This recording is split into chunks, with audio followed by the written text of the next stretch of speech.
Halo sahabat sehat, apa kabarnya hari ini? Semoga selalu dalam keadaan sehat ya. Perkenalkan, saya Apoteker Ayu. Di sini saya mau memberikan informasi atau berbagi informasi terkait penyimpanan obat yang baik dan benar di rumah, serta berapa lama sih obat-obat yang telah dibuka dari kemasannya tetap bisa digunakan. Sahabat sehat sebelumnya, sudah tahu belum ya cara menyimpan obat yang baik dan benar? Apakah disimpan di kulkas, di mobil, Atau di mana ya? Kalau belum tahu, ayo mari kita belajar bersama-sama. Tujuannya apa sih kita menyimpan obat dengan baik dan benar di rumah? Tentunya untuk mempertahankan mutu obat agar obat tetap efektif, aman digunakan, serta menghindari obat digunakan oleh anak-anak tanpa pengawasan. Secara umum, cara menyimpan obat yang baik dan benar adalah yang pertama, menjauhkan dari jangkauan anak-anak. Hal ini dikarenakan ditakutkan anak-anak nanti mengira itu suatu hal yang menarik seperti permen atau yang lainnya sehingga termakan. Pastinya itu akan berbahaya ya. Yang kedua, menyimpan obat harus dalam kemasan aslinya dan tertutup rapat. Hal ini ditakutkan kita lupa terkait aturan pakai dan minum obat itu, sehingga sebaiknya etiket obat yang telah diberikan tetap tersimpan di obatnya. Jadi kalau mau minum obat tetap bisa melihat dari etiketnya, nggak lupa ya aturan pakainya. Dan juga disarankan sebaiknya kita tidak memindah obat-obatan itu dari kemasan aslinya. Yang ketiga, menyimpan obat di tempat yang sejuk dan terhindar dari sinar matahari langsung. Ini berlaku untuk obat-obat yang tidak disimpan di suhu sejuk ya. Biasanya kita bisa menyimpannya di kotak obat, yang penting terhindar dari sesuatu yang panas atau sinar matahari langsung. Misalnya di pinggir jendela itu tidak bisa karena akan terkena sinar matahari langsung.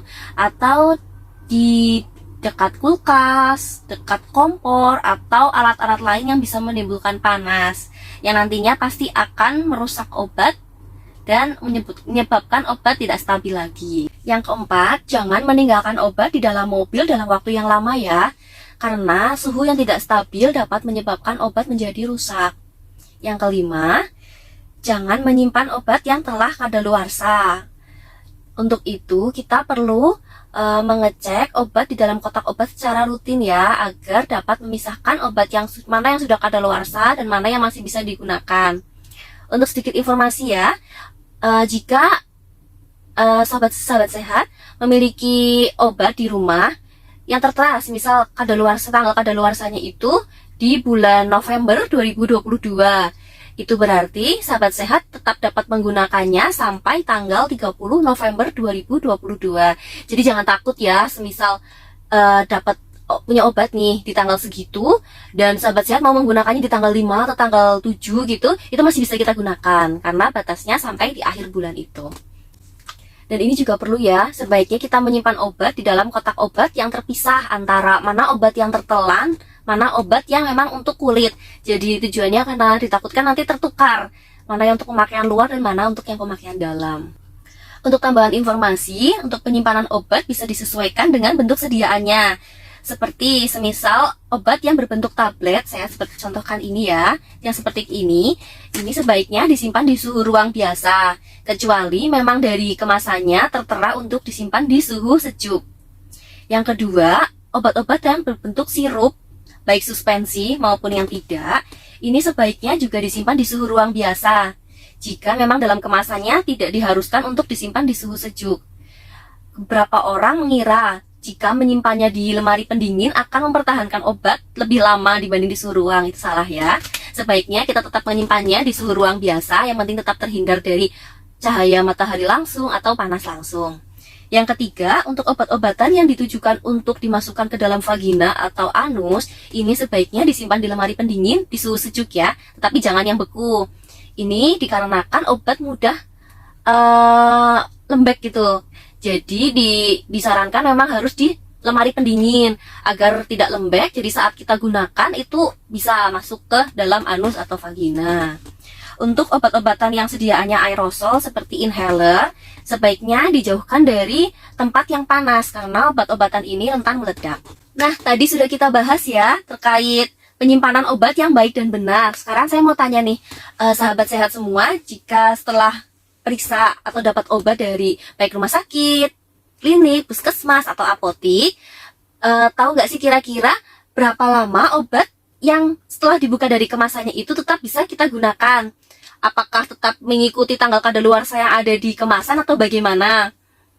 Untuk beberapa obat memang masih menyesuaikan yang ada di tanggal kadaluarsanya, tetapi obat-obat yang lain tentunya tidak. Hal ini dikarenakan tentunya setelah dibuka dari kemasan itu ada kemungkinan kontaminasi mikroba itu masuk ke dalam obat itu yang menyebabkan batas kadaluarsanya akan berbeda dari yang di kemasan obat itu.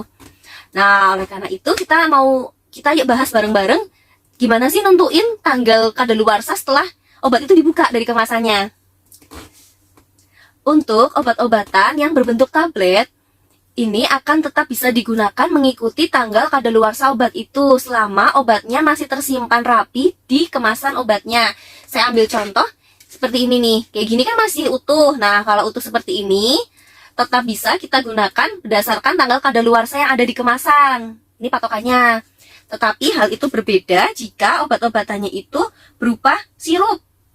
Biasanya untuk pasien anak-anak ya, biasanya dapat sirup, itu kalau udah dibuka dari kemasannya, maksimal sekali bisa digunakan setelah 1 bulan dari awal dibuka. Tapi halnya untuk sirup yang suspensi, biasanya untuk antibiotik, anak-anak biasanya bisa diperiksa dapat antibiotik, itu kan ada sirup kering nanti yang dilarutkan. Nah, itu biasanya hanya bertahan selama 7 hari setelah dilarutkan. Tapi biasanya itu sebelum 7 hari juga udah habis, karena itu penggunaannya harus dihabiskan kalau antibiotik. Untuk sediaan tetes mata dan tetes telinga, ini maksimal dapat digunakan adalah 28 hari sejak pertama kali dibuka, kecuali ada keterangan lain di kemasannya. Tergantung lihat kembali ya dari kemasannya.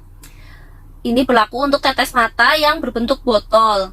Lain halnya dengan tetes mata yang berbentuk mini dos, yang dosisnya biasanya lebih kecil-kecil, bentuknya lebih kecil itu, dia hanya berlaku 3 kali 24 jam semenjak obat itu digunakan. Nanti saya kasih contoh ya di samping, yang bentuknya mini dos. Dan untuk yang sediaan insulin, biasanya untuk orang dengan diabetes, itu bisa digunakan maksimal 28 hari semenjak pertama kali dibuka, dengan catatan disimpan di suhu ruang ya.